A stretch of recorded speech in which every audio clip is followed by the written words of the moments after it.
So sir, after nyo na ma-present yung chairman's progress report, ano po yung expectation ninyo? Do you think there will be more Blue Ribbon Committee members na makukumbinsi na po na mag-sign doon sa partial committee report? Hopefully, kasi yung challenge is now on them. If they want to interpolate me, if they want to amend or introduce amendments, if they want to modify, or even if they want not to adopt the partial committee report, then they should sign and get on with it. Hindi pwedeng nakabitin forever.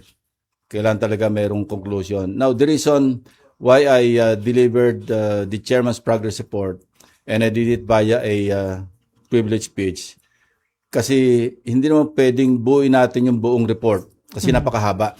Yung kahapon nga lang partial committee report lang, pero hati na nga yun, yung tinapos natin as far as the 7th or 8th hearing, almost 1 hour na eh. So you can just imagine kung full report, baka abutin tayong 2 oras sa sponsorship pa lamang. So it was done not without reason and intent. So, once you gathered enough signature, immediately, sir, i-report out nyo na ito sa plenary? Yes, hindi na yung ganitong parang synopsis or synthesis, kundi yung full content doong partial committee report.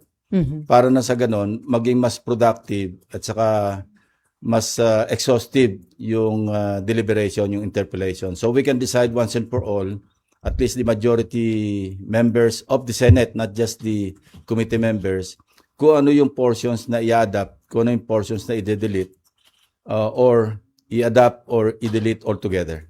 Pero sir, yung pinaka-highlights ng partial committee report, halos nabanggit na po yun doon sa chairman's progress report kahapon. Yes, yun yung mga distinct parts from the original. Pinili talaga namin yung hindi maapektuhan yung wholeness ng partial committee report. Kaya mga highlights yun. Particularly, kaya sabi ko nga, di ba, reform and referral package. Kasi kasama doon yung mga list of possible legislative proposals, like strengthening the ombudsman and the DOJ.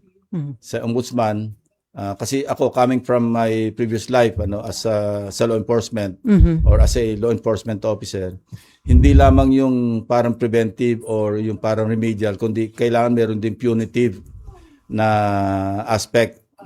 In so doing, kung may punitive, it will serve as a lesson or warning to the others who may have the capacity or potential to commit the same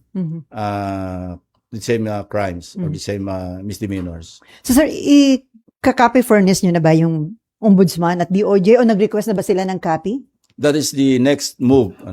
Moving forward, pinaprepare ko na yung transmittal letter to the Office of the Ombudsman para ibigay sa kanila yung lahat, all the pieces of evidence gathered, documentary, testimonial, even the TSNs. Kasi at least now, it is a matter of public record because nailabas ko na via a privilege speech, so nasa record na yan. Whereas before, kung nakatago yung draft committee report at hindi naman nare-report out, wala. I might be violating some rules of the Senate. So, isa rin yung reason kung bakit minabuti kong i-report out by way of a privilege speech para magamit naman ng ombudsman o ng DOJ yung mga iba na wala pa sa kanila. So, for now, sir, walang bagong BRC member ang nag-express na ng intention to sign the partial report? Wala naman nag-indicate as of yesterday or as of now as we speak.